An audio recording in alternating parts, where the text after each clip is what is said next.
The sound of leaves falling, yes. Autumn has arrived. I went away to Scotland, came back to England land, and autumn's here. Look, a carpet of leaves. Bark a lot. Hey, did you miss me? Bark a lot? No, he's looking in completely the opposite direction. I missed you, my furry friend. I really did. For those that are new to the show, you might be thinking, who on earth is he talking about? That's my little Barney cockapoo that's walking alongside us on the photo walk. Most weeks, not all weeks. Let's get a sketchbook photograph to start the show. Oh, a dab of sun has appeared on my walk. It's not going to be much, it won't be big, it won't be pretty, but it is where I'm walking. It's a sketchbook photograph. What shall we have? I'm on my X100V, f5.6, 1/2/5 shutter speed, ISO, that can't be 800. Oh, that's because the neutral density filter is engaged, like something from Star Trek. Here we go. A sketchbook photo to start the show. My childhood was not still. It was chaotic, turbulent, so for me, I'm seeking that stillness, I'm seeking that peace, that quiet, and it just so happens that the mist tends to gather on those still mornings when I feel that sense of inner peace and stillness that I guess was longing for as a child. Episode 501. We've turned into a fancy schmancy jeans number, so we have. I looked up a bit of history for 501, you know me, I like to do my homework. Do people still buy them in numbers, by the way, 501s? It used to be the thing in my childhood, all those years ago. 501s, Mum, that's all I want. No, not those. I don't want the Marks and Sparks ones. I want the 501s. Oh, what will my friends say? The 501s were born as riveted work trousers, or pants for our American and Canadian friends, in the 19th century, so they hark back a long time. And by some twist of denim fate, they've ended up the world's most famous pair of jeans. So yes, clearly still worn.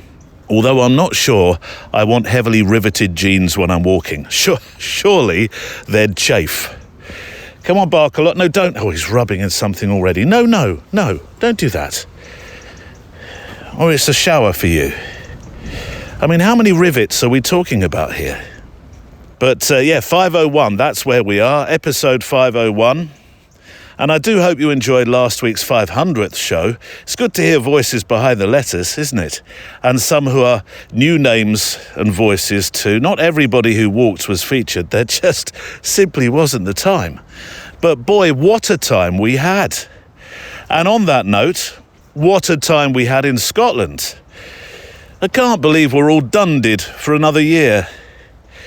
Now, next year, it's all changed. We travel to Scotland in June, and there will be some new features of the week, with new news to come with the Scottish special in the next couple of weeks.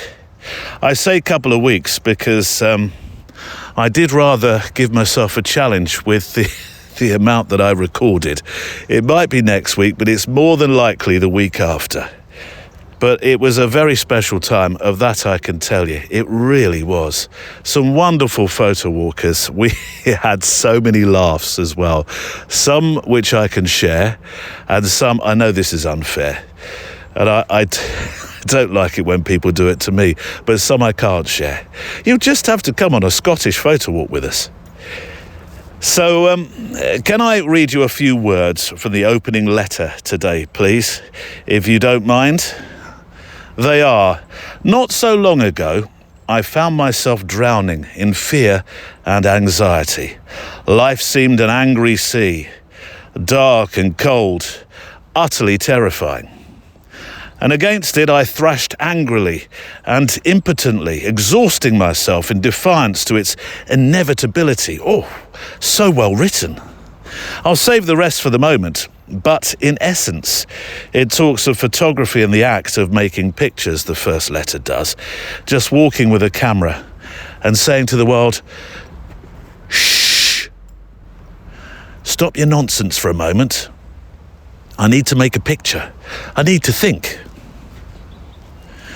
And you'll be amazed, probably won't be amazed, at just how many people over the years of making this show have pointed toward the simple act of making art and making photographs as being pivotal or at least very important for finding peace in a moment.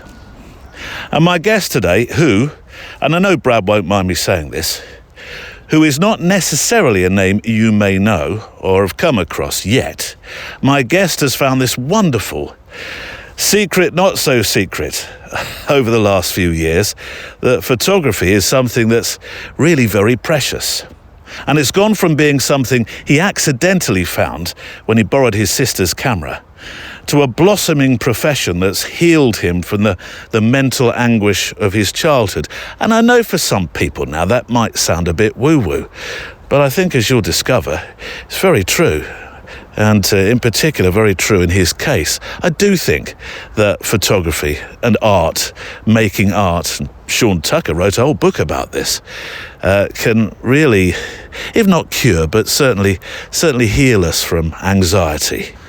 Now, I'm not suggesting that the simple act of just picking up the camera from the sideboard makes you feel better instantly, like some kind of miracle cure if you're going through a torrid time in your life. But it's abundantly clear that the link between art and mental well-being, as I said, is very real. And that's what today's show is about. I adore finding photographers who I'd previously not known much or anything about, and having an opportunity to bring them and their thoughts to you, alongside the more well-known names of our glorious pastime of seeing life through a lens. And today, between your letters, I'd like to bring you Brad Carr. Today on the Photo Walk. I'd been through a little period of depression after a relationship ended, and I thought, I need to do something with this pain that I was feeling.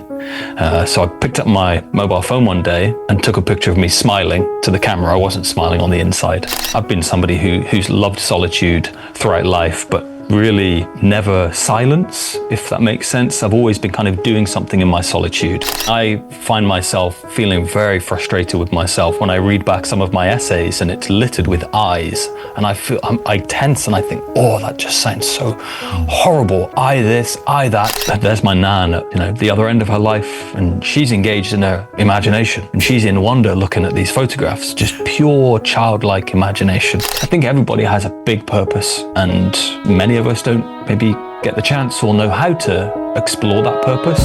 That's Brad Carr, my guest on the Photo Walk show today. Alongside him, I'll be sharing some of your letters, your stories, your thoughts that you've sent in about life and your adventures with a camera as we walk together. It's a show shaped by you as much as my wonderful guests, which is what makes this time together each week feel so personal.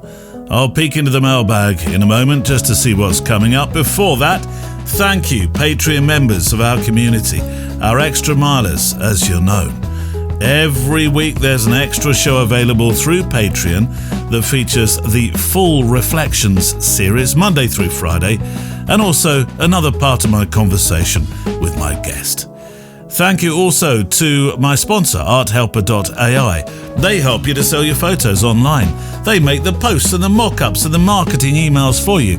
And if you've ever thought, say it in unison, do you know what? I've got some great stuff here. I could sell this, but you haven't a clue where to start. That's where arthelper.ai comes in. They do all those tricky bits for you. You get 30 days free with code PHOTOWALK when you go to arthelper.ai and, well, let's launch the sales of your work online. Right, on the show today, letters from Patrick Gerke, poetry with some honesty about photography as the perfect escapism. There is definitely a theme to today's show. Street photographer Ann Luu-Trong writes in with her why. Complaints corners open for business. Oof. And today it seems my mathematics are triggering. Nobody said I could add up. It wasn't on my job description. A new end-of-the-year competition launches, plus there is the last chance to join in Ibarionex's one-word assignment for September. So plenty to do. Shall we walk? Checklist out. Coffee, check. Garibaldi's, still got 'em, Neil, check. Dog treats, Michael, I am still remembering, check.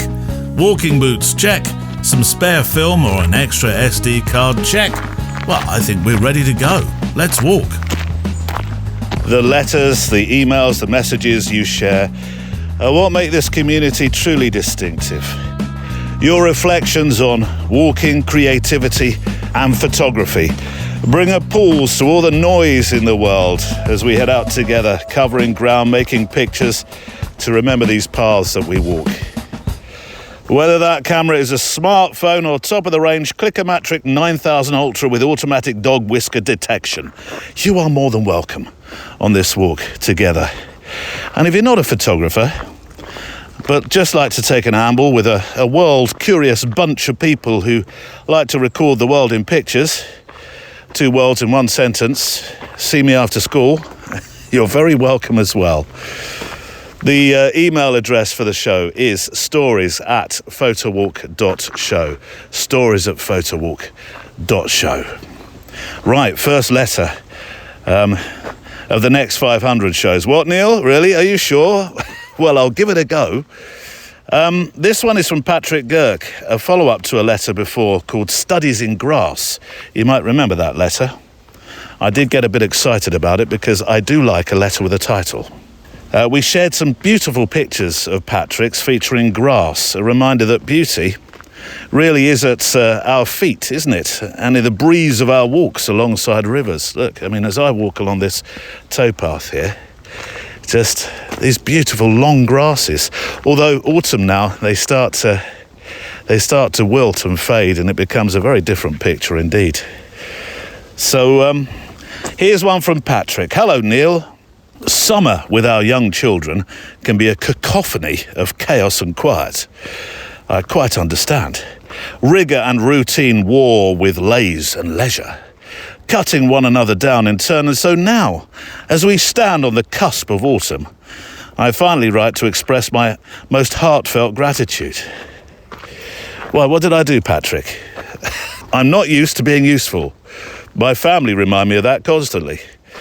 It's through, says Patrick, the very act of bearing witness with our cameras that we allow our fellow humans to be seen and to be heard, to feel kinship and connection. It's the quintessential ingredient to community.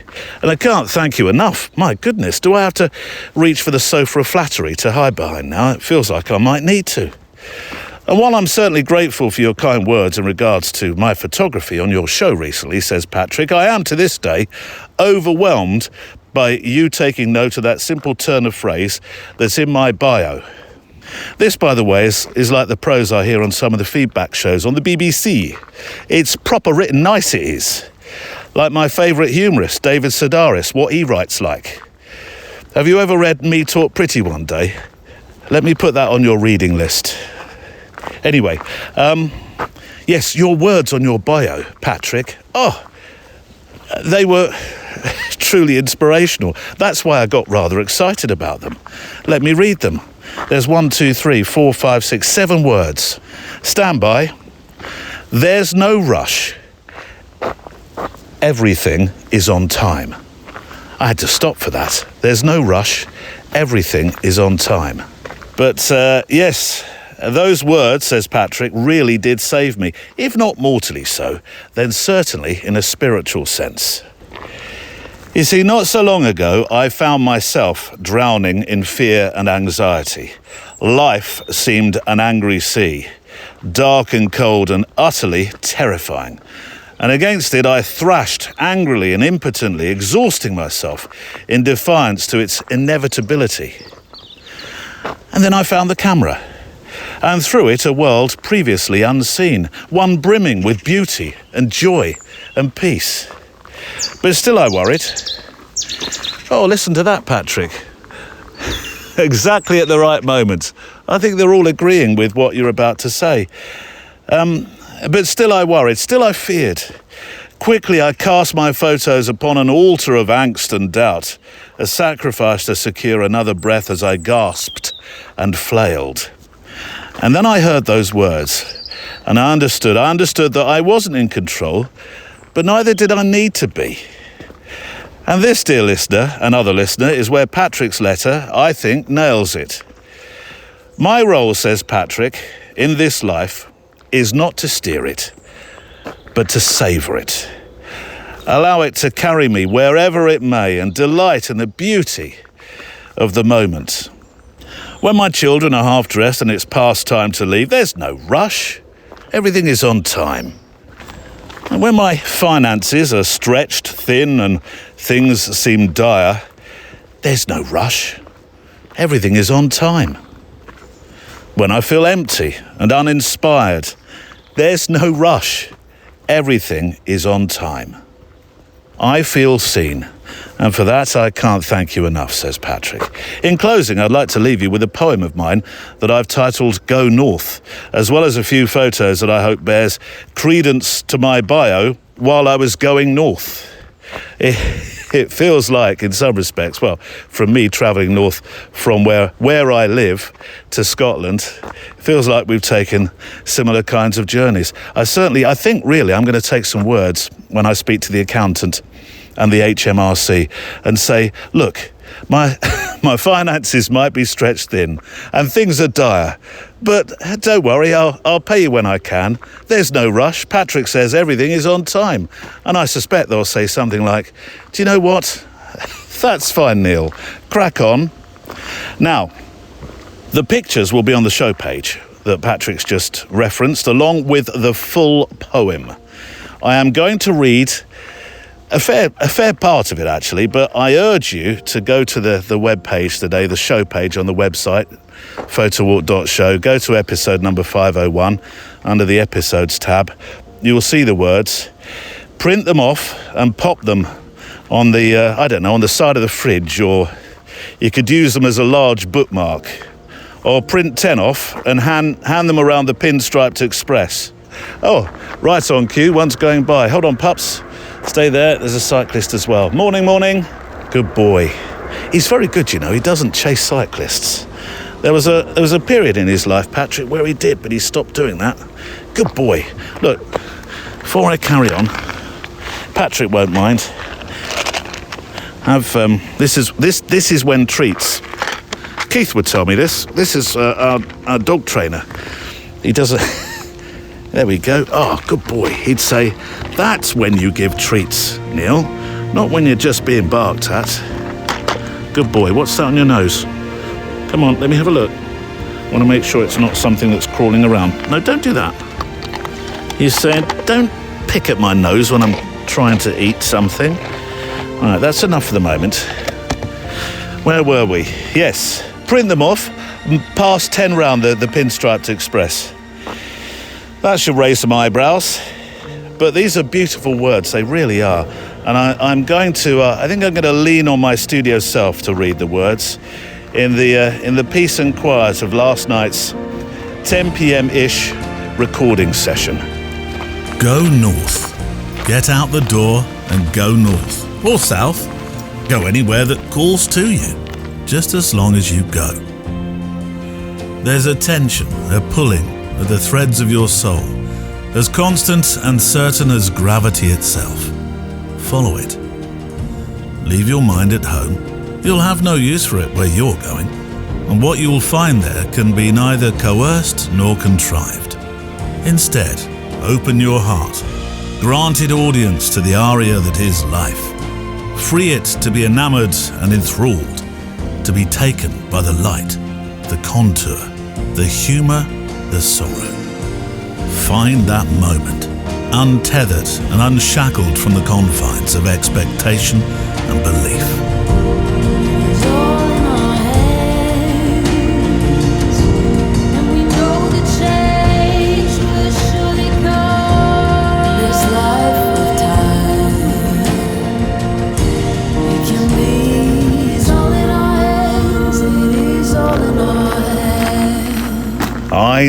I know you're saying, read the rest. And I think I will, but not just yet. I have a plan. I have many plans. I can see it with pictures on YouTube from all our journeys. That's one plan. I know, Neil, you talk about YouTube, and move on. But I definitely think it will become the soundtrack for our end-of-year feature, which I will tell you about shortly. So I will. In terms of, the wind's got up a bit. Hold on a mo. Whew, coming round the corner. Shield the mic. In terms of poetry, this isn't a poem as such, but it is in response to a conversation I was having with a photographer called Ann Luu-Trong just by email. Now, I'm more than a little embarrassed because I want to credit the photographer who introduced me to Ann's work, but do you think I could find who that was? No. So if it was you, thank you. Hang on a moment, this tree's come almost down across the path. Little bit of limbo there. Ann LT, as she goes by online, is a wonderful street photographer. And if you visit her website and Insta, which I will of course link to, you will see, like I did, these beautifully, richly toned observations of and on life. They play right into my love of pools of light, many of them anyway.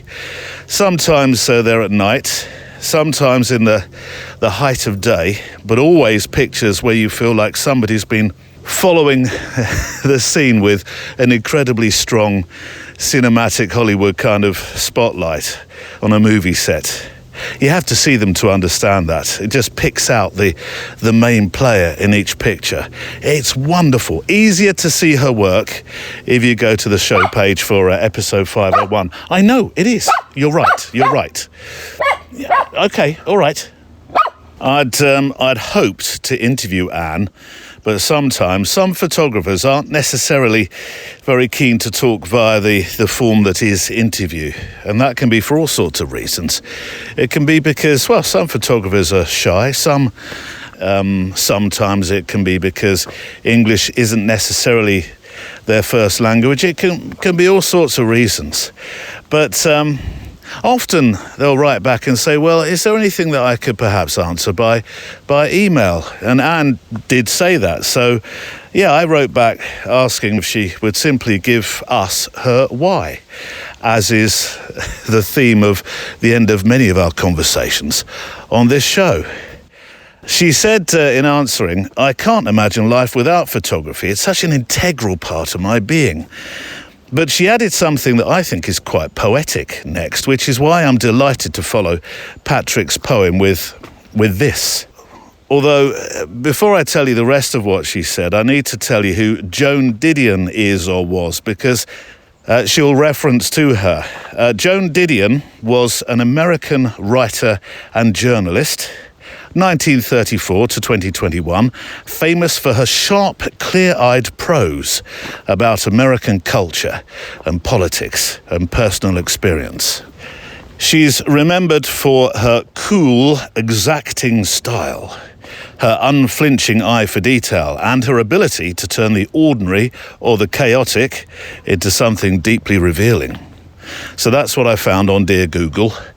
I also watched the trailer for a film about her on Netflix, and I'll pop that film, the trailer, on the show page today in the video section. But right near the start of the film I was watching, she says, and I think this gets to the heart of why sometimes going beyond looking through half-closed fingers can make life a bit easier, if you see what I mean. She said, I always thought if I examined something, if I really look at something, it's less scary.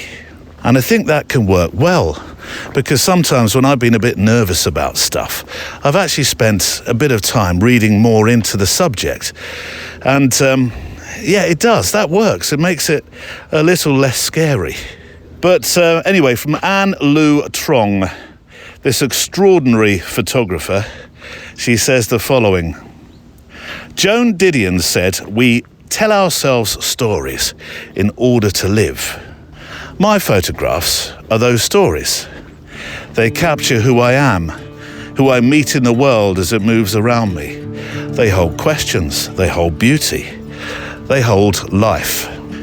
Through them, I connect to others, to myself, to everything that matters. And in that, I live. Oh, isn't that wonderful? It really is. It truly is. It's a fantastic why, and a perfect way to introduce my guest, Brad Carr.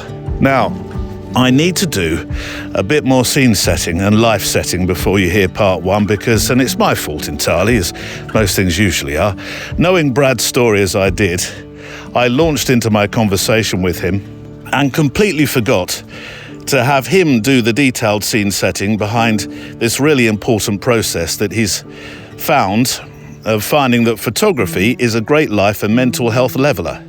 I was in that moment I sometimes find myself in, of assuming you know everything I do from the get-go. Such is the feeling, I really do have this feeling, by the way, that you're sometimes looking over my shoulder as I'm recording my chats, and you know a little bit about the guest before we've even started. So my fault entirely. Brad Carr's photography isn't just about making pictures, it's about finding himself again. After years of trying to be someone he wasn't, photography gave him a way back. Back to the thoughtful, imaginative boy who once hid inside books and wandered through woodlands. Brad grew up in a violent, abusive home, carrying with him memories and trauma that still echo today. But the camera became part of his healing, a tool that helped him understand and accept his own story. And for the last 7 years, he's found comfort in the landscape, especially in the company of ancient oaks and silver birch trees. Companions that have felt as steady and vital as friends, mentors, even therapists. Photography for Brad, then, as you're just about to find out, is more than simply making pictures, taking pictures, making images. It's about it's a lot of the time about resilience, and it's about returning to the self, which we've talked about before, that he thought he'd lost. And I appreciate that might all sound a bit deep, but I sense that many listening today will appreciate the place that Brad found himself in. So this is part one of my conversation, of 2 parts today, of my conversation with Brad Carr. A sense of fragility is where I think I'd like to start, Brad. Can you take me back to that moment when photography first became more than a pastime and started to feel like a way of healing? I know that your sister's camera has a strong part in this narrative. Yes. So cue the kind of dreamlike music when I take you back to the beginning. Yeah, so a spark of curiosity, I guess, encouraged me to pick up my sister's camera, as you rightly said. It was 2018, so it's quite fitting actually that you've got me now. After 7 years, kind of my transition period between 7-year cycles. So yeah, this little spark of curiosity kind of dropped in when I walked past my sister's bedroom one day. I was heading out for a walk with a friend to a local spot in mid/North Wales. It's a waterfall called Pistyll Rhaeadr. It's Llanrhaeadr waterfalls. Okay. So my friend had invited me out for a walk into nature. I wasn't quite sure at the time of the kind of importance of this walk. To me, it was just a walk outdoors, and yeah, we were going to see this beautiful waterfall. But as I walked past, it seemed like, something was kind of holding this camera up to me, maybe like up to the angels with a, It was calling you, Brad. It was calling. It was indeed. And yeah, so I walked into my sister's room and I picked this camera up and I sent her a message and said, hey, I'm going outdoors to Llanrhaeadr waterfall. Do you mind if I take your camera along for the journey just to see what I can do with it? I should add that she was the photographer first in our family. But yeah, I picked this camera up and I was in the middle of my storytelling journey, actually. So I'd picked up a mobile phone a year beforehand, peak heartbreak. So I'd been through a little period of depression after a relationship ended, and I thought I need to do something with this pain that I was feeling. So I picked up my mobile phone one day and took a picture of me smiling to the camera. I wasn't smiling on the inside. But I say that was the first photo that I ever took with the intention of telling a story. I'd been kind of documenting my transition period at the time. From heartbreak to, I don't know what this is going to be, but I'm determined to make something out of what it was that I was feeling. Were you walking in nature prior to picking up that camera and using your smartphone? Was it a place of catharsis for you anyway? Absolutely. Yeah, albeit unconscious at the time, but I seemed to naturally gravitate to nature during that period of healing. I embraced solitude. Probably, I've been somebody who's loved solitude throughout life, but really never silence, if that makes sense. I've always been kind of doing something in my solitude. So actually going out into nature and embracing that solitude was really important for me during that period of my life. So nature had come calling to me first. And when I write now on my website, I capitalize nature as though I'm seeing it as a kind of entity, a being, a spirit.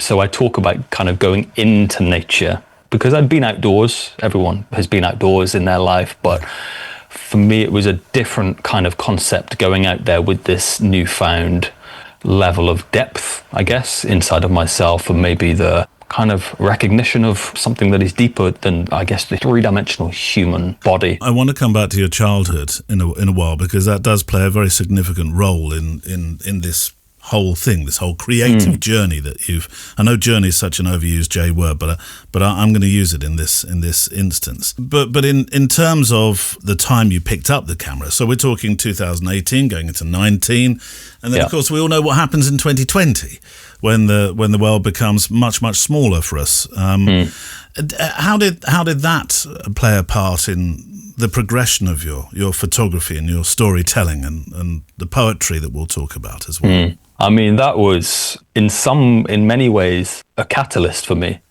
I don't want to say it was the best thing that ever happened, because for the world, of course not. A lot of division and isolation was not good for anybody. But for me, I really found that it helped me to go deeper into my journey, into my life, into my story. Of course, it gave me a great opportunity to really connect with nature on another level altogether. I had nowhere else to go, so I naturally gravitated towards being outdoors, even sitting out in the garden as often as I possibly could. I was employed at the time. I worked in a corporate world, so I was an account manager, which was really, I won't go too much into detail about that life, but it was really stealing the joy from who I was. And of course, I'd embraced this creative self, so I kind of had this real imbalance. So for me, it came at a really good time, because I'd found my love of photography, but I felt like I couldn't pursue it at the speed and the level and the depth that I wanted to, because I'd have a weekend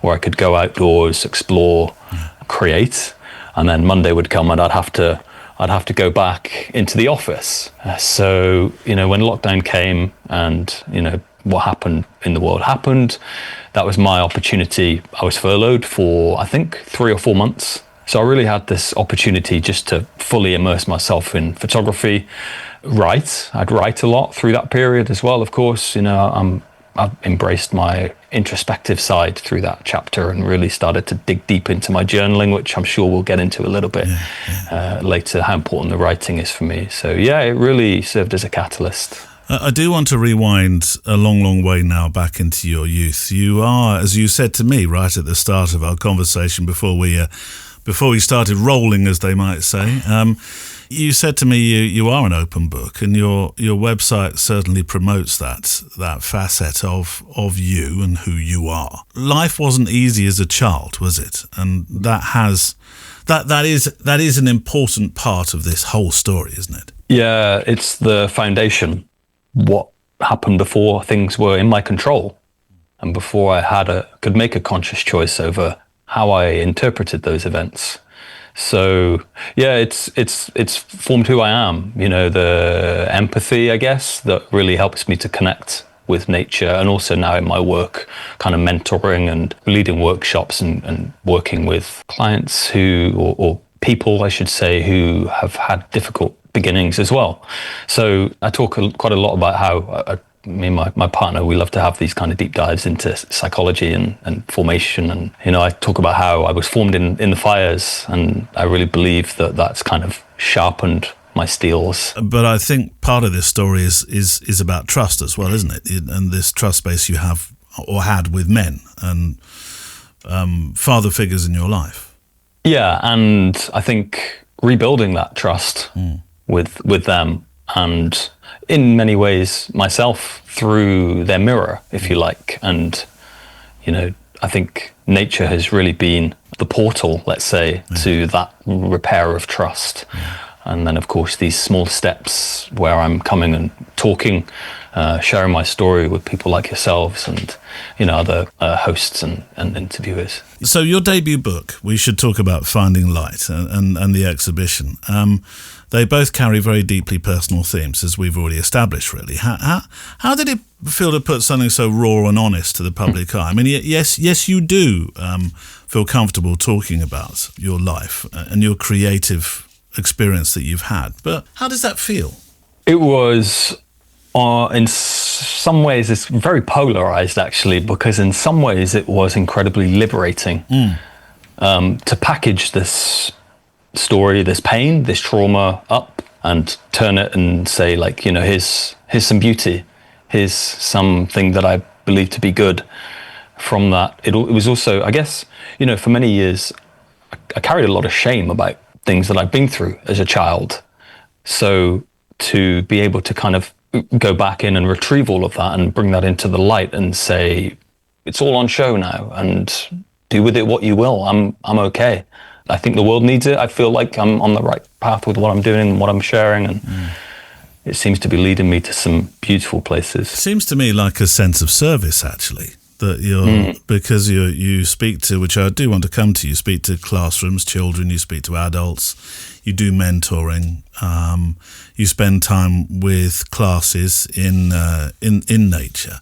So it seems to me that you have a strong sense of, and I think photography is this, you know, you can have a strong sense of service within making pictures about landscape and sharing it and sharing feelings.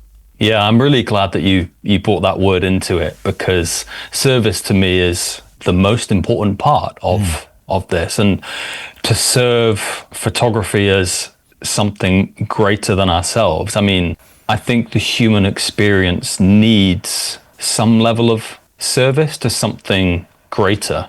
Otherwise, aren't we just living for our own egocentric wants, needs, and desires? Yeah. So for me to have that in mind, serving photography as an art form, serving the spirit of nature, and serving men and women and everything in between, I think that's given me the greatest sense of purpose, and it makes it all okay. So how is your relationship with things like social media, which some might say, well, that's a bit self-serving and that's about ego? And I can feel my other listener sort of staring at me now saying, how dare you? But I do think there's a sense of that. I feel that myself. Whenever I upload something onto social media, and look, I'm making a podcast now. Let's be honest about this. I don't make it because I'm a quiet, shy soul in the corner of a room. I'm doing it because I have a voice and I want to get a voice out there.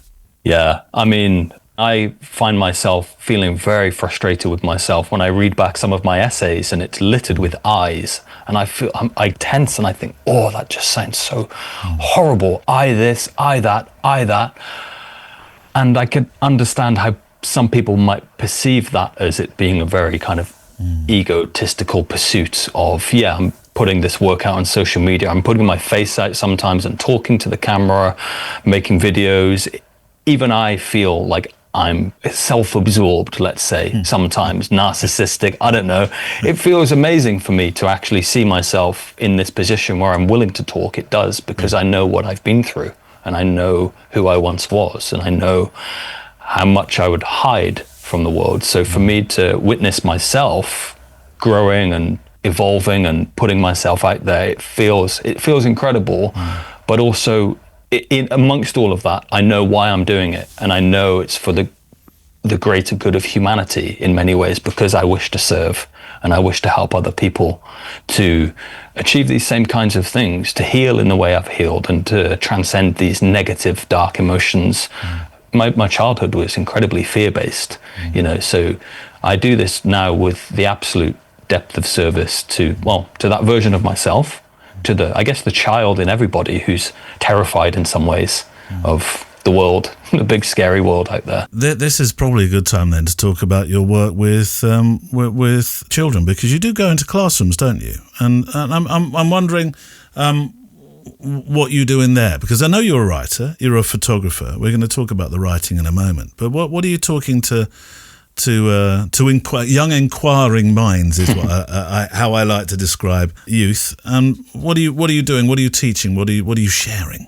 I'm sharing, I guess, how to access creativity and trying as best as I can to empower people to believe that they can make something out of their art, out of their creativity, and that it's safe to be creative. I know what it's like to be a teenager, and it can feel very unsafe to express in many ways. So I guess in some ways it's a permission slip. It's me going in there with my heart on show. I take my books in, I have my small zine, A Year Amongst Trees, which I take in, and I show that, and I take my prints, and I just go in there with my heart open, and I say, look, I'm doing this, feel free to share. So it's a conversation as much as it's me just talking about, what I'm doing. It's me asking them questions as well. I find that I thrive when I'm listening to people and I'm opening them up and kind of allowing them to express. And it's beautiful to see young people kind of unraveling as they do. And, a lot of them artistic type people, very timid sometimes, very shy. Yeah. But I recognize it because it's like I'm looking at myself.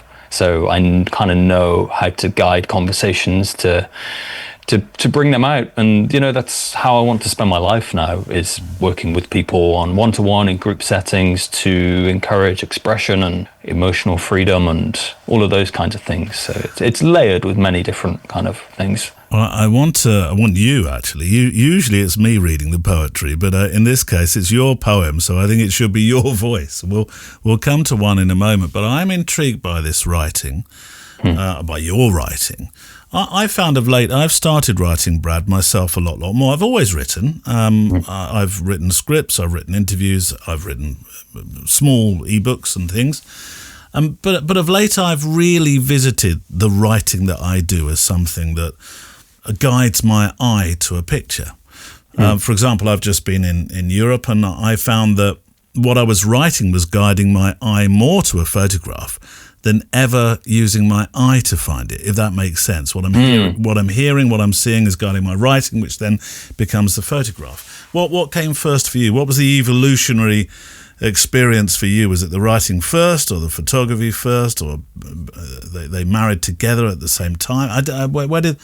From where does the writing come? The writing came first, actually. I remember one kind of powerful, self-inquiry exploration came after watching a YouTube video. It was something like Joe Rogan or The Rock. It was one of those two. I'm pretty sure this one was Joe Rogan, actually. And it was kind of like a bit of a motivational type talk. And this was, peak heartbreak, peak pain, peak depression. And I'd come across this video that was all about becoming your own superhero. And, I've grown up with three, we haven't really touched too much upon my childhood, but I grew up with three, let's say, less than mature father figures, all, very troubled men, violent. One was an alcoholic, one abused drugs. So, I've kind of never had this man to look towards for, inspiration and guidance.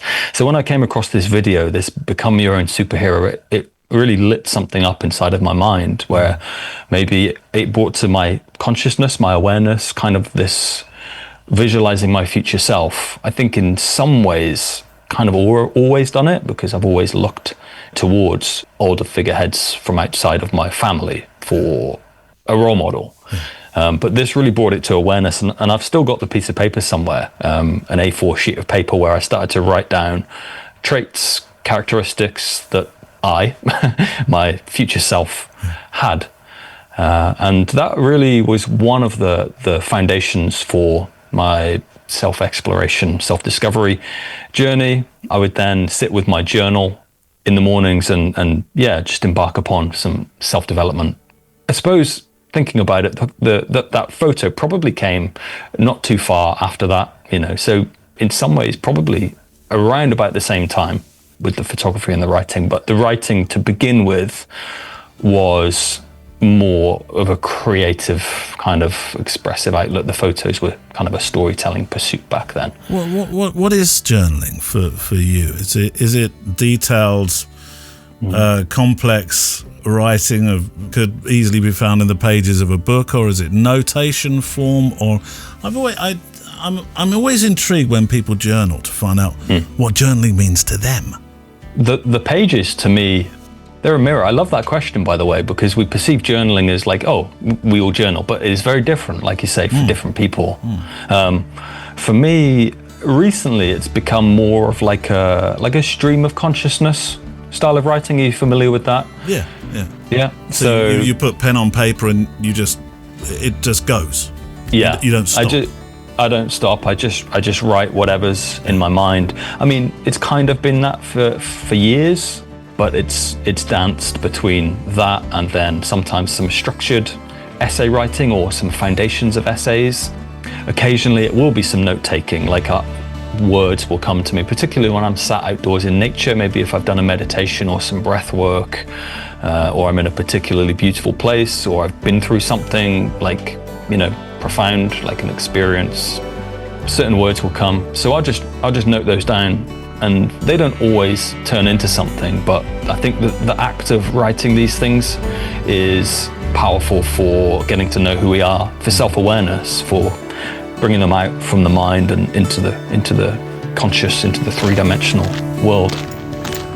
And Brad Carr returns shortly for part 2. I've just passed a brilliant barge that was going the other way in the canal here. The bee's knees. Wasn't that great, pups? The bee's knees. I know. You're very vocal today.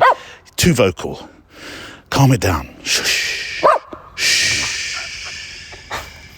I think he's making up for the last couple of episodes. Is it the last couple of episodes you weren't involved? Being grumpy about not being on episode 500, for sure. As we move through autumn and toward the year's close, we're kicking off the end-of-year picture feature called The One. Yep, you voted for it. It's The One. That's what it's going to be called. I just seem to want to launch into a song by Robbie Williams. Don't do it, Neil. I won't. It's your best picture of 2025. The photograph you made this year as we all travelled once around the sun, which was nearly, that got quite a few votes as well, nearly the title of this piece, but it's called The One. The idea is very simple. Choose one photograph you made this year, one. The one that means the most to you, the one that shares something of your journey in this life, and write perhaps a short story too, or some words, not necessarily a story, about why it matters when you send it in. It could be a frame that made you laugh, a moment that's, a moment that maybe brought tears to your eyes, an image that marked a celebration, perhaps a farewell, a place that's really precious to you that you go to again and again, maybe something that immediately stirs you when you look back at it. The One. If you would like to take part, and I sincerely hope you will, I'd like to, over the next few months, build a real library of these pictures, which will have its own show page. If you send them to stories@photowalk.show, and this bit's important, it has to be a picture made in 2025. No ifs or buts. It has to be from this year, please. Just one photo, a few words, perhaps about the meaning, 2,500 pixels wide if you can manage, though I can do the heavy lifting for you. And you're welcome to include a link to your social profile or website, but it has to be the full URL. No borders, no watermarks, etc., etc., just for the design of the page. All the stuff will be on the website as well. All entries featured will be on a special show page called, cue the song, The One, and 10 photographers will be invited onto the first show of 2026 to talk about their chosen photograph. Though if you're the shy kind, fear not, the picture is fine by itself. Come on, pups. Good stick, I like that one. So over to you. It's called The One. And I just want one picture from 2025.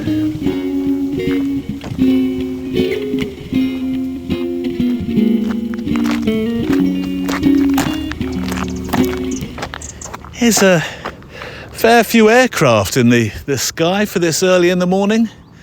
Where are you? All the way over there? Goodness, I can still hear you. Some early morning bird song, which was loud and proud a moment ago. Gone now. I think they wait there in the tree. Here comes Neil. Sing? Don't sing. He's turned the mic on. Don't sing. Anyway, look at this. A letter has come flooding into Complaints Corner. It's getting to the stage. I think I'm going to have to find a floor at Photo Walk Towers. I'm going to go for floor 65, quite a way up in Photo Walk Towers. I don't want complaints getting too near the foyer and spoiling the atmosphere. But here goes. Neil, you know this is a complaint when it just starts Neil. A year has passed since... I nearly did it again. I nearly said iguana. Iguana Gate. Yes, it did cause a bit of a stir, that one. Me not being able to pronounce iguana rather. Anyway, a year has passed since Iguana Gate. I find myself once again compelled to set pen to paper as a result of your broadcasting ineptitude. Well, I'm glad you used the word broadcasting at least. In episode 499, as you waxed lyrical about the forthcoming milestone of 500 episodes, you took the risky decision to air your self-declared, somewhat dubious mathematical skills. There goes a Pinstriped Express. Can you hear it? No, not really, Neil. Carry on with your complaint, would you? Right you are, then. Impressive though it was to learn you'd be a sprightly 153 years old by the time you aired the 5,000th episode. Oh, yes, that was the letter, wasn't it? Good luck. Many more. What was it?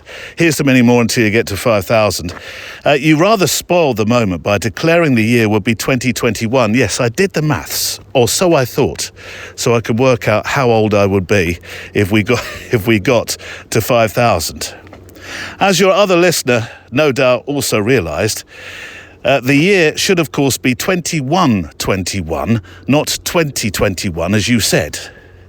Whilst the podcast sphere will forgive many things, late episodes, creaking gate hinges, Sabarkalot chewing, and the occasional microphone in a gale, chronological heresy cannot stand.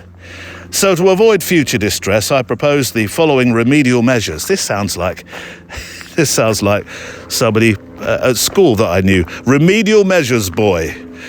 See me in my study. A short corrections and contrition segment in the next episode featuring an abacus. Well, I did try to find an abacus. I used to have one, but I'm afraid the attic monster ate it. A wall calendar pinned somewhere visible, Gregorian preferred, Mayan acceptable in a pinch. A solemn vow to consult a child with GCSE maths before announcing any future dates beyond next Tuesday. Please take this as a friendly nudge from a long-suffering, fondly exasperated listener who would very much like you to reach 2121, if only so I can file the next complaint. Well, you'd be waiting a long time. I think if I got to 5,000, can you imagine that? How many mistakes would I have made by then? And we'd have to do daily for a start, wouldn't we? Weekly wouldn't do. There's no way I could reach, even with cryogenics. I know, it's not happening, is it? Yours with affectionate pedantry, Lynn of the Fraser clan. Yes, our Lynn from the Highlands, my travel partner. How dare she? You're supposed to be on my side, not greasing the wheels of the committee who are trying to replace me with AI Andy, who is but pennies a day and doesn't demand bacon butties each Friday. I shall have to watch my back, so I will. Even my friends of the show are revolting in many ways.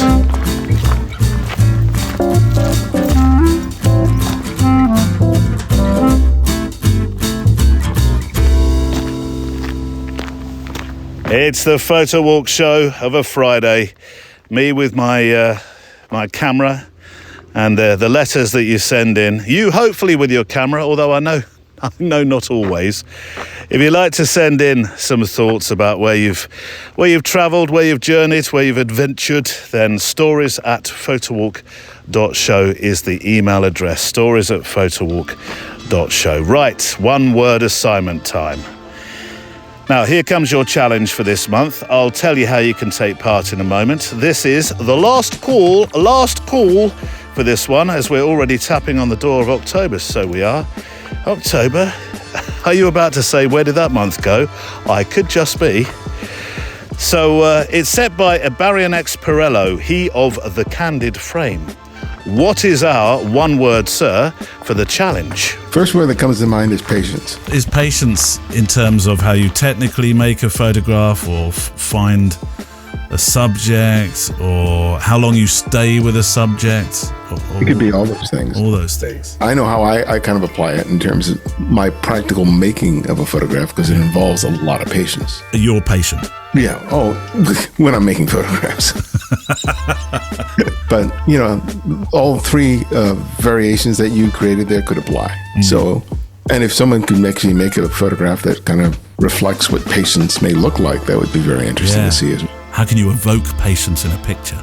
The Photo Walk assignment. Send your pictures to stories@photowalk.show. Stories@photowalk.show. You know the routine. 2,500 pixels wide, please. Wide, if possible. Full res is fine. I can do the heavy lifting, but it does help me if you can resize to 2,500 pixels. A few thoughts about the image can help tell the story of your pictures. No watermarks, no borders. I should do this in a jingle. There should be a song, shouldn't there? Submissions go on the assignments page and may also feature on our Instagram, OVS, with a tag back to you.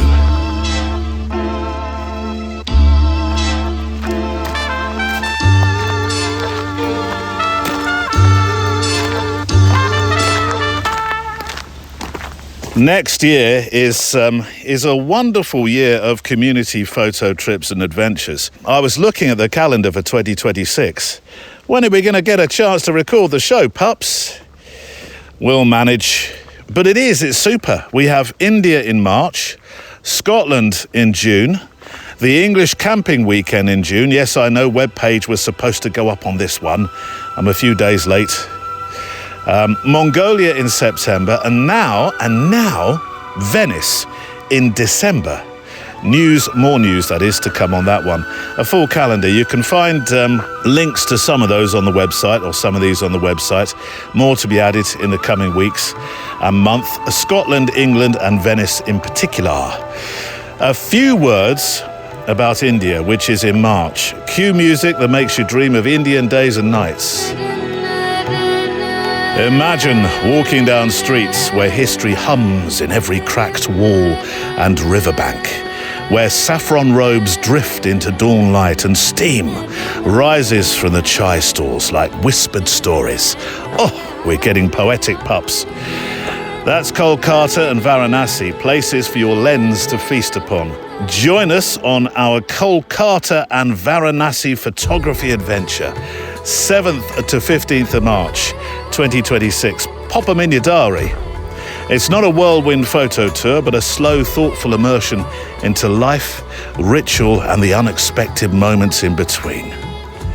Over 9 days, we'll drift through beautifully ancient facades at times, hop into vintage yellow taxis, ride the Ganges at first light, and stand in the glow of temple firelight.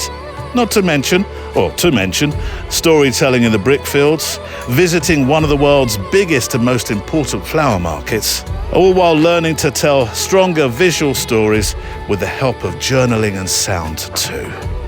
We have trusted local guides, as we did earlier this year, and there's creative time built in. This trip is about connection, not checklists. So come with curiosity in your cameras, and we will do the rest. I'm thoroughly looking forward to it. I really am. I loved our time in India last year, and so we've built upon that experience very much. So go to the website, photowalk.show, and there will be a link through to India 26 there. So the second part of my chat now with Brad Carr, who found his way back to himself through photography. What began as a way of coping with a turbulent childhood has become a real path to healing. And I know that H word is sometimes overused when photography and mindfulness come together as a partnership, but I think it's very relevant and very true in this case. So his pictures aren't just about what he sees, but about, stand by for the J word now, the journey of resilience and belonging. Out of this final part, before a part 3 with him on the Extra Mile, we'll also have today's playout song, a way to think about what's been said today, particularly by Brad. It's from Lewis Island. It's a song called Glad You Came, and I think it flows perfectly out of our conversation. And I'll tell you more about the Extra Mile edition, which features Brad today. For those who'd like to walk a little bit further with us this week, I'll have some news about the Extra Mile. Here's Brad Carr, part 2. Well, one thing I've really enjoyed finding on your website, which was an unexpected joy, was poetry. To find poetry alongside the pictures, to find the two married together. Just fantastic. I'm going to ask you to read too. During our conversation, and I know that when I initially suggested that to you, there was I wasn't expecting this, Neil. That was a bit of a perhaps a stretch when it comes to performing your poetry. But I hope you won't mind me asking you to perform one or two. Well, two. Can you pick one for me, and one that you could perhaps tell us a bit of a story about prior? Yeah, so I actually have my book in front of me. So Finding Light, a draft copy. And I'll turn to the one that came straight to my mind, which is called The Traveller. And I wrote this whilst mid-exhibition in a beautiful, small mid-Wales town called Montgomery. I'd be surprised if you know of it. I don't. I feel I should. Okay. I feel I should, but I don't. Well, I mean, it's a beautiful town, so if you're ever calling by mid-Wales, I'd recommend Montgomery. It's rich in history. There's a castle there that I think was built maybe in the 1200s. So the Offa's Dyke runs up through mid-Wales and North Wales, and that had something to do with a battle between the English and the Welsh, I think back in the 12 or 1300s. And one of those battles, I believe, if I recall my year 9 trip to another castle, one of those battles took place in Montgomery. Right, okay. So I was exhibiting, this was 2023, so I had my A Year Amongst Trees exhibition on display. So I had, I think, 10 pieces in a small kind of old, like a museum, beautiful, intimate little gathering. And in walked a traveller. And I saw him, he stopped at one photograph in particular, which was a photograph I called First Dance. You may have seen it on the website. It's positioned in such a way that it looks like these two old sycamores are linking arms. I know it. Yes, I do. Waltzing into the golden sunlight. And when I clocked him, I pay attention to everybody who walks into my exhibitions, and some you can tell are just there for browsing purposes. He was there for another purpose, and I could see it in his face. I could see it in his eyes when I saw him lock eyes with the trees. So we had a profound encounter, a soul recognition, I like to call them. When I look into somebody's eyes and I can tell they've got a story, they've lived a life. A lot of the time it's when they've either been a creative type person or they've had a relationship with nature. You can see trees and rivers in people's eyes sometimes. So he was one of those people. So this is The Traveller. A man walked in, a traveller, self-proclaimed with pride, wide-eyed and curious, nothing there to hide. I stood back and observed, as I often like to do. I watched his face light up with joy. I knew his heart was true. He said to me with an enlightened smile, "I love the trees, you know." I mirrored him and asked him why. He paused a moment his gaze met mine. Then he spoke with softness, words that won't get old. How could I not love a piece of my own soul?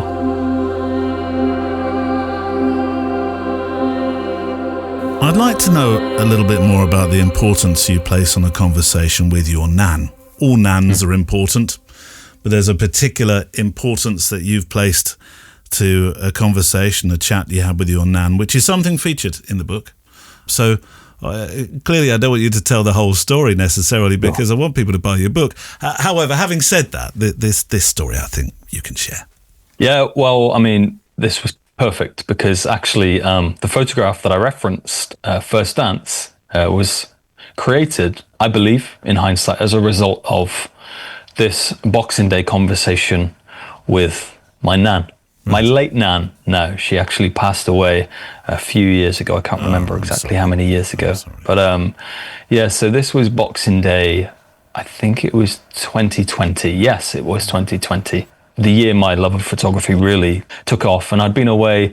I used my company car at the time. I knew I was leaving, and I thought I'm going to get one sneaky little trip in and make the most of this car. And, why not? We won't tell anybody. No, I don't think they're going to be listening. The corporate world, I'm not too sure are going to be too interested in this conversation. But who knows? People on the Pinstriped Express, as I say, there are many that are quite creative. So, but yeah, we'll give you the company car on this occasion.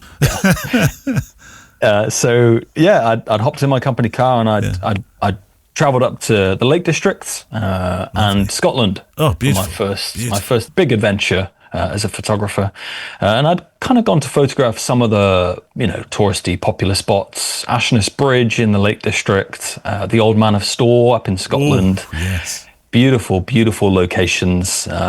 Very difficult, I find, to create something different. I think they've been photographed from every which way, but an important part of my journey nonetheless to go and photograph these beauty spots. And I brought these photographs back, and my nan, me, my sisters were at my mum's house for Boxing Day dinner, and I'd loaded up my laptop and I started to show my nan. So I should say she was actually suffering with early dementia at the time. So she'd started to kind of change, but one thing she loved was to sit by me and to look at photographs. So yeah, here she was sat next to me in a blue knitted jumper with holes in it and food spilt all down it, and her kind of feet dangling off the chair where she'd started to shrink and kind of go back to a very youthful version of herself. So I had these photographs loaded up, and I was obsessed with the technique at the time, telling her about F numbers and how beautiful this location was. It was, but it was very, maybe like a traditional approach to photography, much less artistic at the time. And she stopped me and she said, "Oh, I can see children playing by the stream there.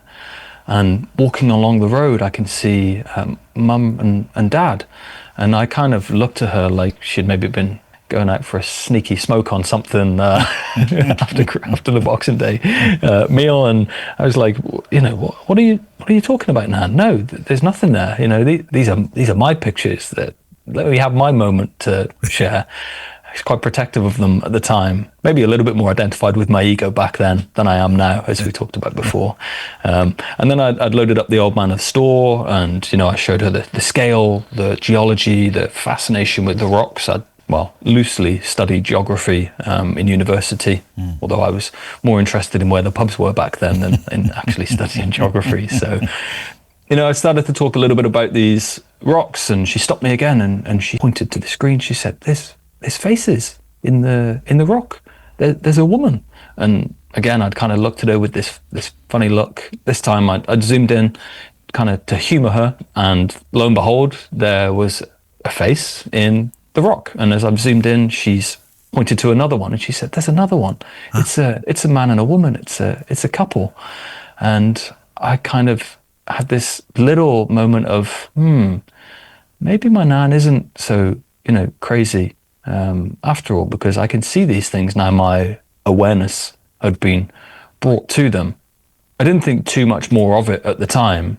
Carried on showing her some pictures, but in moments of reflection afterwards, thought about my approach to photography and how boring is this? Like, I'm focused on this logic, these techniques, this rock, and there's my nan at, the other end of her life, and she's engaged in her imagination, and she's in wonder looking at these photographs, just pure childlike imagination.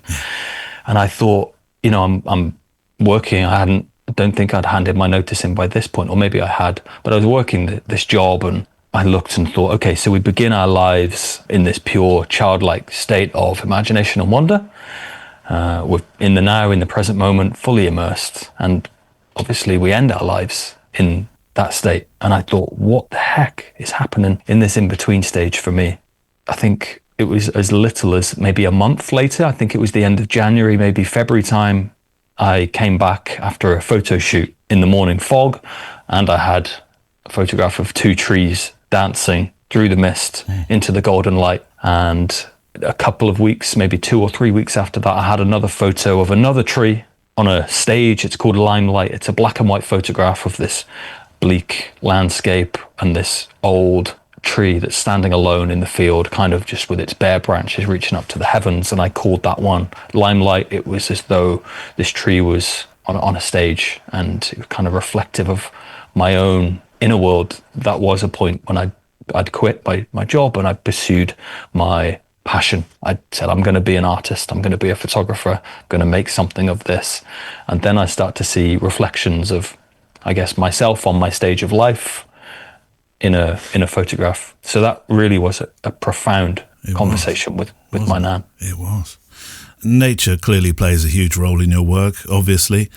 But what is it about the woodland specifically that gives you such a strong sense now, Brad, of belonging? But you mentioned the mist in your pictures, and some of my favourite pictures of yours are the ones with the mist, where you can't quite see all the way in, and that's where the imagination does play.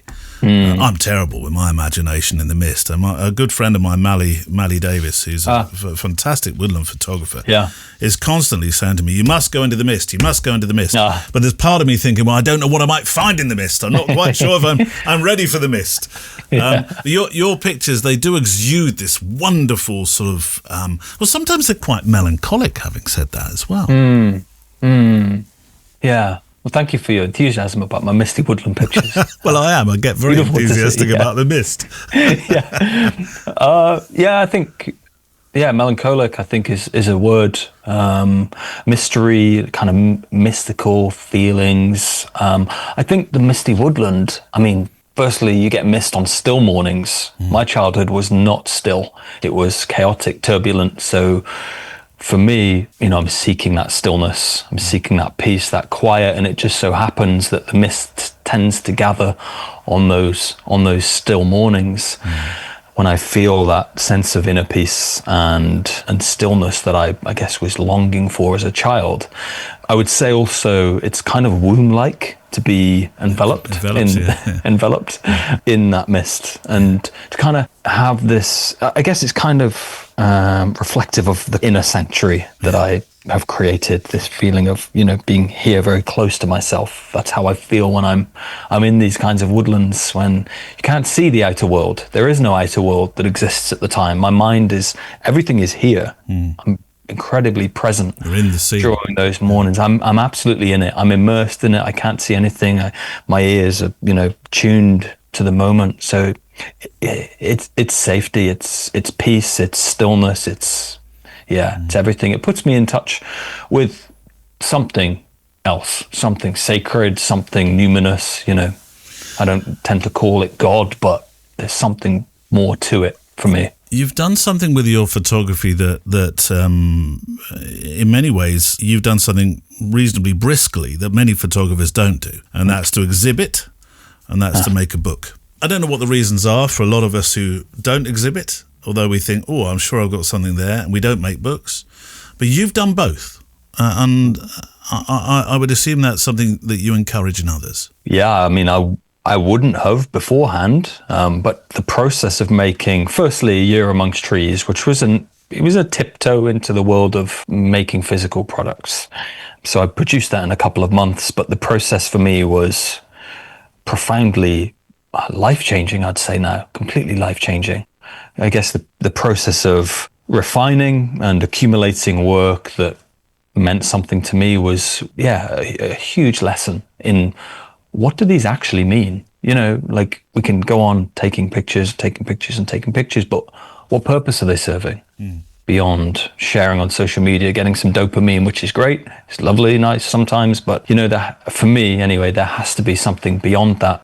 I think everybody has a big purpose, and many of us don't maybe get the chance or know how to explore that purpose, create something out of it. For me, the production of books, the exhibitions, I think that's my core purpose, to be honest, in terms of sharing of an education. So I would absolutely encourage everybody, if they can, to make something, whether that's a small book, great place to start, and then who knows where that goes. Yeah, for me, the exhibition was a natural step for me. Right, let's have a second poem. Okay, I'm going to read one that I haven't read before, so I don't know how this is going to come out. It could be fun. I like surprises. Yeah, so do I. I'm really glad that you asked me to do this, actually. You know, I like to be put out of my comfort zone every now and then, and for me, I'm a big believer in omens in the world, you know, and invitations that come up spontaneously.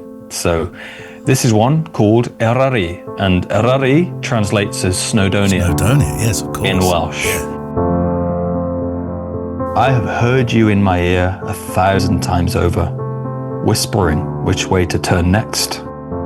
You call me unto you, and still that which rebels inside of me knows best and chooses to run the other way.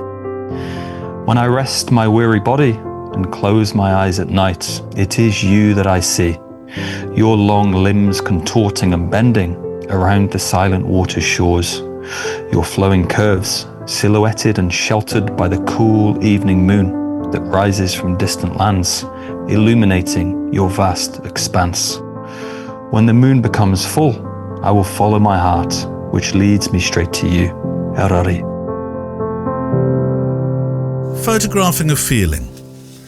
Is it something that you naturally find? Is it I sense that you now photograph feelings. That's what leads your eye. That's what leads your pen as well. How easy or difficult is it to find that skill?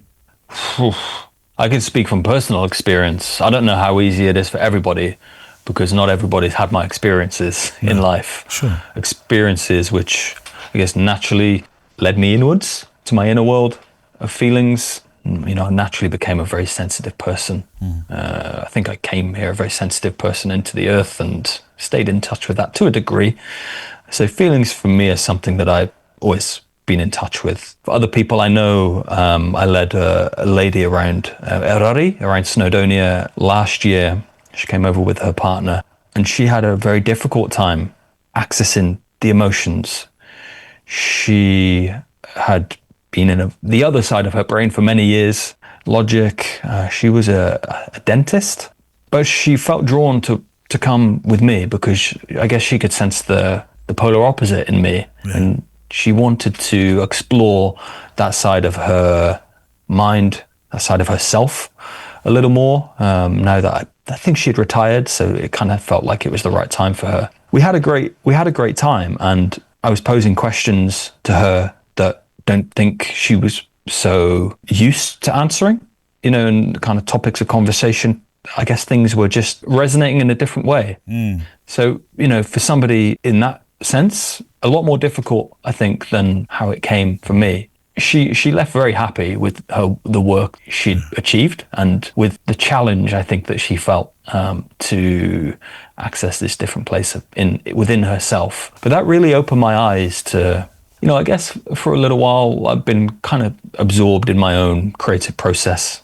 So for me to write these essays, like, yeah, just go and photograph your feelings, it's kind of like, well, I mean, for me, yeah, it just makes complete sense. But that was really eye-opening for me to see that there are people from wonderful, different, vastly different walks of life with completely different experiences, the people that are just wired very differently. And it really just brought my awareness to the fact that we are all so beautifully different as humans, you know, and what a boring world it would be if we were all exactly the same. I always ask at the end of an interview a question which I think is perfect for you. It's a 3-letter word, and it's simply why. Why do you do this? What is it about photography? What is it about writing? Why? Why do you do this now? I think we touched upon it earlier, Neil. I could answer it with a 7-letter word. Service. Yeah, yes, yeah. But I'll expand a little bit more onto that, because I think for me there's a sometimes incomprehensible purpose behind what I'm doing. I guess education-wise and philosophically, in terms of, I think everybody to some level, to some degree, has had some hardship in life. You know, some maybe more testing, more severe than others, but I think we can all relate to struggle, to pain, emotional pain, trauma, even maybe disconnection from nature, which I believe is one of the causes of many of our human issues, the human experience, disconnection from what I call the Mother Earth, love. Yeah. So for me, it's about sharing that through visual art, through photography, but then also written word, to dance both parts of the psyche and to hopefully awaken something in somebody else, a question, to inspire a pursuit, a journey of their own, to, search for something more, whether that's nature photography. It's all the same thing, you know, nature photography, painting, podcasting, you know, I think it's about purpose, and it's about sharing the beauty of having a purpose in this world that makes life worthwhile, and also about being in service of something greater than the self. The sunlight dances on the balcony as I wait for thee to come home. I fumble my words, yeah, my mind's a mess when you're in that dress. Glad you're home. Will you stay with me and never leave? You walked into my life and I am glad you came, glad you came. When you're not around, I've been broken. Glad you came, glad you came.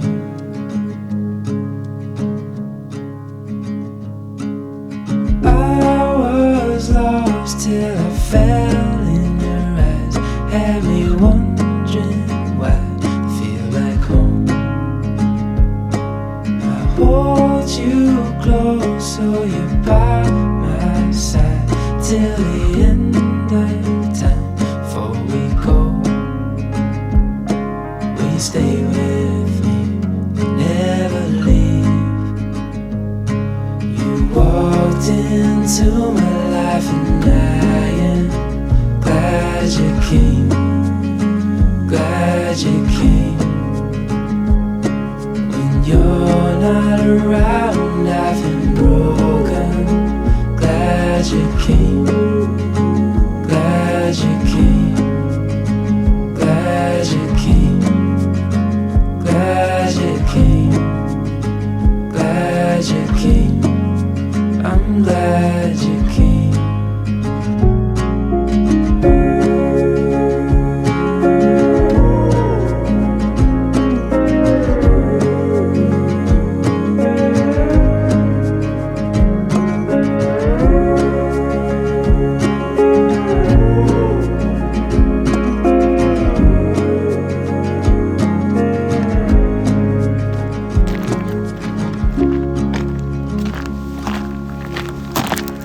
That's Glad You Came from Lewis Island.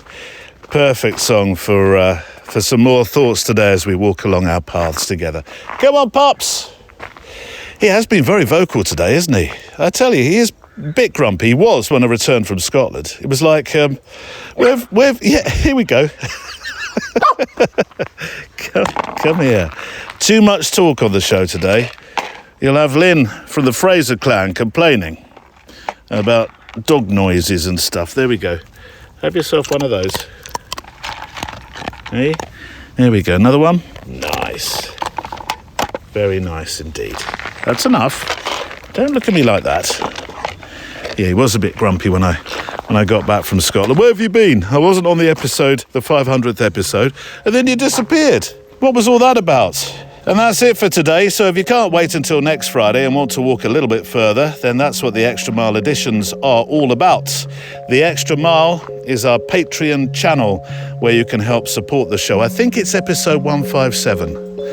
If my memory serves, this week alongside the Extra Mile only Friday reflection, Brad joins me for his 3 more stops. On this week's Extra Mile. But I don't think I'd have written with such depth and purpose if I hadn't really gone out and immersed myself in the photographic creative process. So I think that's kind of overall led the charge. I've written something like, I don't know, around about 35 essays about the photographic process. If you'd like to hear a little more from the Photo Walk each week, head to the website and click Extra Mile or the orangey yellow support the show button. Your help keeps us, and it really does, your help keeps us walking here week after week. And a quick nudge, actually, our monthly live Zoom meetup for Extra Milers, say that quickly, happens this coming Wednesday, if you're listening to the show or the day it's being released anyway. It's 1st of October, it's a Wednesday, often it's been Tuesdays. It does seem to be dancing around a bit at the moment. I think that's just with the pace of what's been happening of late, what with all our travels and trips and adventures. Hold on a bit, pups. There's a cyclist coming by. Wait, sit. No worries. Good boy. Captain Keith, our dog trainer, resident dog trainer for the show, as he now is, would be proud of that. Yes, so Wednesday, 1st of October is our Zoom. Look out for your Zoom invites, those who are Extra Milers. Just a few closing thoughts before the PS. My sincere thanks to you if you are or you're about to become an Extra Miler. We'll keep building this wonderful community of kindness in the photographic and walking world together, a safe place to share our thoughts about this thing we love, photographing and walking. A few mentions for those who smooth the voyage for me. My thanks to Neil Ford, who looks after IT, Andrea Gilpin, who keeps a watchful eye over Instagram, as does Kelly Mitchell for Facebook, Kelvin Brown, who's at the helm of the Flickr group, and Michael Brennan, who compiles the music of the show to go on a Spotify playlist. Right, postscript for the show. I thought since we mentioned her earlier on, the essayist, the writer, the thinker, Joan Didion, that we should look for a PS from Joan. Actually, I have a brace as another. We're just in time for the next Pinstriped Express to go past. Oh, it's a quickie, this one. That's whisking people through to Paddington. Quick smart, that one is. So yes, we've got 2. The first one is from the book The Year of Magical Thinking. Life changes fast. Life changes in the instant. You sit down to dinner, and life as you know it ends. And then a slightly more pithy one that works for both writing and photography, I think. We tell ourselves stories in order to live. What's there to hold in the light of this moon? My mind keeps searching, but my heart decides. Thoughts can be cruel, they're not mine to hold. The space unravels when you let go. The Photo Walk is a Loading Zone production.